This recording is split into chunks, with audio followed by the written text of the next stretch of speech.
GNRC হস্পিটেলৰ দিছপুৰ শাখাত স্নায়ুৰোগৰ চিকিৎসাৰ বাবে বুটলিনাম টক্সিন ক্লিনিক উন্মোচন। জিএনআৰচি গ্ৰুপ অফ হস্পিটেলৰ উদ্যোগত স্নায়ুৰোগৰ বিভিন্ন চিকিৎসাৰ বাবে আজি জিএনআৰচি দিছপুৰ শাখাত বুটলিনাম টক্সিন ক্লিনিকৰ উন্মোচন কৰা হয়। এই বুটলিনাম টক্সিন স্নায়ুৰ বিভিন্ন ৰোগৰ চিকিৎসাৰ বাবে ব্যৱহাৰ কৰা হ'ব।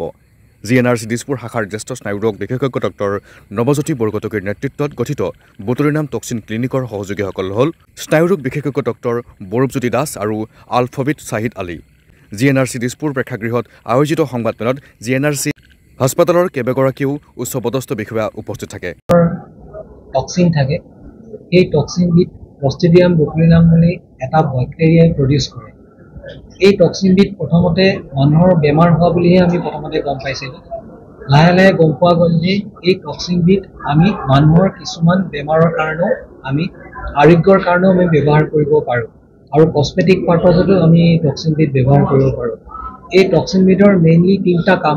এটা হৈছে ই স্পাষ্টিচিটিটো কমাই দিয়ে, ছেকেণ্ড ই পেইন কমাই দিয়ে, থাৰ্ড ই চিক্ৰেশ্যনটো কমাই দিয়ে। গতিকে যিবিলাক পেচেণ্টৰ ষ্ট্ৰোক হয়, হৈ পেলাই হাত আৰু ভৰিৰ ডিফৰ্মিটি হৈ যায়, তেনেকুৱা পেচেণ্টসকলক আমি বটুলিনাম টক্সিন দি পেলাই আশু আৰোগ্য কৰাই দিব পাৰোঁ। কেতিয়াবা এই ইনজেকশ্যনটো দুবাৰ বা তিনিবাৰো ল'ব লগা হ'ব পাৰে, কিন্তু আমি যদি প্ৰপাৰ ড'জত বটুলিনাম টক্সিনটো ইউজ কৰোঁ এট দ্য প্ৰপাৰ মাছল, ইয়াৰ কোনো ছাইড এফেক্ট নাই। তেনেকৈ কেতিয়াবা কিছুমান পেইনফুল কণ্ডিশ্যন থাকে য'ত মুখৰ খুব বিষ হয়, হাত ভৰিৰ খুব বিষ হয়, যিটোক আমি নিউৰেলজিয়া বুলি কওঁ।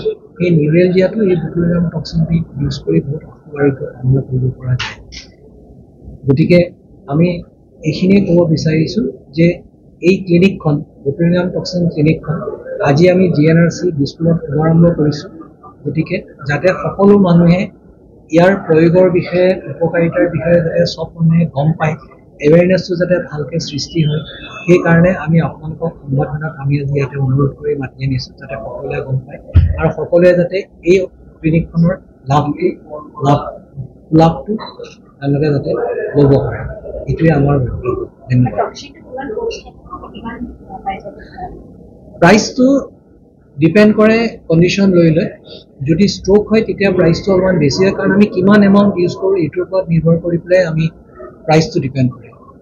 যদি বেছি কম এমাউণ্ট ইউজ কৰোঁ তেতিয়া বেছি দাম নহয়, আৰু যদি বেছি এমাউণ্ট ইউজ কৰোঁ তেতিয়া দামটো অলপমান বাঢ়ি যায়। কিন্তু যেনেকৈ দাম হয় তেনেকৈ ইফেক্টটো পোৱা যায়।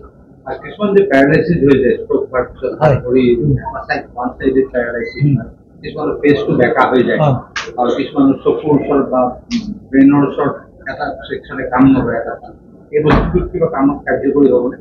য'তেই আপুনি দেখিছে যে ষ্টিফনেছ বাঢ়ি গৈছে মাছলৰ, তাতে আপুনি বটুলিনাম টক্সিন দিব। মানে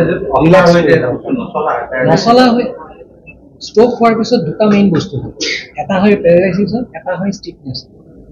যিটো মাছল পাৱাৰ, যিটো ডেভেলপ কৰে আফটাৰ ষ্ট্ৰোক, নিজে নিজে পেচেণ্টে লাহে লাহে ডেভেলপ কৰে থ্ৰু ফিজিঅ'থেৰাপি এণ্ড আদাৰ মেডিকেশ্যনছ। তাৰ ওপৰত বটক্সৰ ডাইৰেক্টলি বা বটুলিনাম টক্সিনৰ ডাইৰেক্টলি ৰোল নাই। যেতিয়া আপুনি ষ্টিফনেছটো কমাই দিব, তেতিয়া যিখিনি তেওঁ ফিজিঅ'থেৰাপি কৰি পেলাই মানুহজনৰ পাৱাৰটো ৰিকভাৰ কৰিছে, সেইখিনি তেওঁৰ ফাংচনেলিটিটো বাঢ়ি যাব। ধৰক এটা মই সাধাৰণ এক্সাম্পল দিলোঁ যে মোৰ হাতখনত বিষ হৈছে বা হাতখনত মোৰ কিবা প্ৰব্লেম একো হোৱা নাই, মই হাতখন যদি বান্ধি থৈ দিওঁ, তাৰপিছত যদি আপোনাৰ অলপ দেৰি পিছততো হাতখন বিষাব। মই যদি আপোনাক ইফালে বিষৰ ইনজেকশ্যন মাৰি থাকোঁ, যেতিয়ালৈকে মই গাঁঠিটো খুলি নিদিওঁ তেতিয়ালৈকেতো আপুনি হাতখন ব্যৱহাৰ কৰিব নোৱাৰিব। বটুলিনাম টক্সিনে এই গাঁঠিটো খুলি ষ্টিফনেছটো কমাই দিয়ে। ষ্টিফনেছ কমাই দিয়াৰ লগে লগে যিটো পাৱাৰ তেওঁ আফটাৰ ষ্ট্ৰোক ৰিকভাৰ কৰিছে through physiotherapy and other medication, সেইটো পেচেণ্টজনে ফুল্লি ইউটিলাইজ কৰিব পাৰে। এনে আমাৰ চেলবিলাকৰ ষ্টিমুলেশ্যনটো বঢ়াই দিয়ে, চেলৰ ষ্টিমুলেশ্যনটো বঢ়াই দিব, not directly by Botox but by physiotherapy. Botox দিয়াৰ পিছত, বটুলিনাম টক্সিন দিয়াৰ পিছত ফিজিঅ'থেৰাপি আপোনালোকে দিবই লাগিব। এইটো এটা এইটো চিন্থেটিক হয়, লেবৰেটৰী প্ৰডিউচ। আমাৰ নিজা লেবৰেটৰী নাই, এইটো পৃথিৱীত অকল এটাই জেগা আছে য'ৰ পৰা এইটো বনাই পেলাই গোটেই পৃথিৱীত এইটো ছাপ্লাই হয়। আমি খালি ব্যৱহাৰেই কৰোঁ।